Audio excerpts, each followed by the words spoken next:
আসসালামু আলাইকুম রহমতুল্লাহি ওয়া বারাকাতু। যেখান থেকে আমার চ্যানেলে ভিডিওগুলি দেখছেন, আশা করি আমার ভিডিওগুলি আপনারা লাইক কমেন্ট করবেন এবং আমার চ্যানেলটা সাবস্ক্রাইব করে দেবেন। আমার জন্য নতুন নতুন ভিডিও তৈরি করার আগ্রহ সৃষ্টি করে দেবেন। আর এই মুহূর্তে আমি যে মেশিনটা দিয়ে ওয়েল্ডিং করছি সেটা হচ্ছে আর্গন মেশিন। এটা বাংলাদেশে খুবই একটা পপুলার মেশিন। এই মেশিনের সবচেয়ে বড় সুবিধা হচ্ছে আপনাকে বারবার কোনো ওয়েল্ডিং রড পাল্টাতে হবে না, চেঞ্জ করতে হবে না।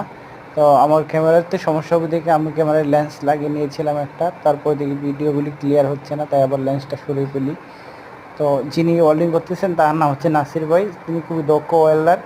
তো সবচেয়ে মজার বিষয় হচ্ছে আপনার শিডের জয়েন্ট দেওয়ার জন্য কিংবা শিডের থ্রেড মেলানোর জন্য আপনারা এই মেশিনটা ব্যবহার করতে পারেন। এই মেশিনটার আনুমানিক বাজার মূল্য হচ্ছে 1,65,000 টাকার মতো। আমি পরবর্তী ভিডিওতে হচ্ছে আপনাদেরকে এই মেশিনটার বিস্তারিত দেখাবো, কীভাবে এখানে ট্রানজিস্টর কয়েল কিংবা ওয়েল্ডিং তার ঢুকাইতে হয় এবং এটার জন্য কি গ্যাস লাগে এবং গ্যাসের তাপমাত্রা কতটুকু রাখতে হয় এই মেশিনটা চালাইতে গেলে। আমি সব কিছু আপনাদেরকে পরবর্তী ভিডিওতে দেখাবো। সবাই ভালো থাকবেন। আমার ভিডিওগুলি বেশি বেশি লাইক কমেন্ট এবং আমার চ্যানেলটা সাবস্ক্রাইব করে দেবেন। আল্লাহ হাফিজ।